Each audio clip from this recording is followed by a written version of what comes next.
Okay, today I am going to show you guys how to make my pizza dough, which my pizza dough also gets used as bread in my house. So I'm going to first start with walking you through the process. First thing I want you to do is turn on your oven and preheat it at 425. After that, you are going to start mixing it all up. So we're going to use cassava flour. I will tell you, I've tried other cassava flours and I did not like them. This one, the Otto's Naturals, is my favorite. And we're going to do a half a cup of that. And then a quarter cup of Arrowroot Powder. As you can see, I have extra large bags. It's cheaper to purchase it on Amazon in these extra large bags. The cassava flour is a 5-pound bag, and Arrowroot flour is a 4-pound bag to get the organic. Next is baking soda. We're going to do a half a teaspoon of baking soda. And organic baking soda comes in those flimsy bags that don't reseal. So I just keep mine in this glass container. A quarter teaspoon of sea salt. Now, our house, we love different kinds of sea salts. This happens to be a black lava sea salt that we really, really love. It does turn your food a little bit of a marbleized color because the black does spread throughout the food. And then I'm going to use 1 scoop of collagen. You're going to make sure that it's a grass-fed protein collagen, and we like the one from Dr. Amy Myers on her website. It's just amymyersnd.com. Just 1 scoop of that. It's a great way to get your collagen in, especially if it's too cold out for your smoothies, because that's the other place I put it in, is my smoothies. So you're going to go ahead and mix the dry ingredients together. Now, this is a time-saving spot. If you wanted to go ahead and save some time in the mornings, because I generally make mine in the mornings because I need to get out the door and I eat lunch on the go and I eat breakfast on the go. Go ahead and put all these dry ingredients into a quart-sized plastic baggie. Now you can just dump it in the bowl before you start adding any wet ingredients, but it works out perfect. Next, after I've gotten that all mixed up, you're going to take avocado oil, which we go through avocado oil, so I actually get mine at Costco. It's a little bit cheaper way to go. My computer wanted to shut down. So I do 1.5 tablespoons of avocado oil. This also allows you to get in your healthy fats in a nice, easy way.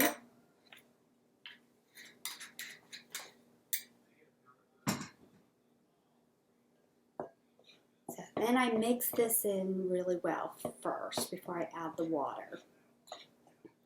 Now your water, you're going to make sure it's ice cold water and it's filtered. Now, if you are a person who likes to do this carbonated water, you can use that. I really haven't seen a big difference in taste and texture between the two, but the original recipe that I started with before I started doctoring it up did call for that, and I tried it until I ran out of that because I don't drink carbonated water for me. But I did buy it to try it out initially, and that really did work. Now I want you to see, I don't know if you can see this well because of the lighting in here, but it's very soupy to begin with, so you just keep mixing it up. Keep incorporating it, but it doesn't take that much work. Also, if there's more than one person eating this in your house, then go ahead and mix up a double batch at the same time. That's generally what I do in the morning because my husband and I both eat it. He will eat a complete one of this size for breakfast or lunch as 1 whole meal. I do a half a one, and it's just, he's bigger than me. He needs more calories, and he's hungrier than I am. But 1 whole one is not going to hurt you. you know, we want you to feel full, especially the first couple weeks. So it turns into a true dough. So next, I'm going to push my measuring cups out of the way. You're going to take, I just have an old spoon that I use, and then parchment paper, which I will tell you, parchment paper, you go through parchment paper. So if you have a Costco membership or something like that, I would really recommend you go ahead and go get it there. It's much cheaper, bigger containers, because it's worth that extra trip over there. You get 2 big containers at once. So let's see. I scrape out the entire bowl completely.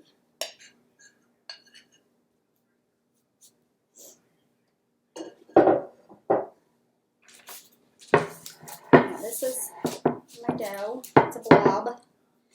And what's nice is it really does stick to each other. So, you know, when I'm cleaning off my spoon, I mean, I didn't have to use anything other than pat it onto the dough. Next, let's see if we can get the video to see it a little bit better. There we go.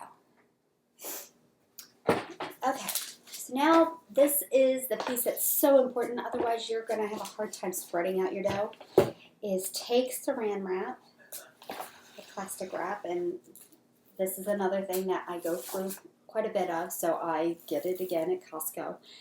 It's much cheaper than buying the small containers of it. And I like this one because it has a little slide to it, which is what they carry at Costco. It just works out time that way. And use a little roller and just roll it out. You're going to roll it out to about 1/4 of an inch thick.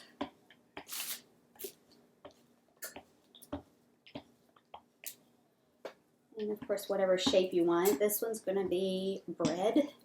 So I generally don't do a full circle. I don't purposely try to do a circle anyway, because it will be cut in half and put meats and vegetables. And we can have goat cheese in our house, so because we've added it already, so I put goat cheese on my husband's too.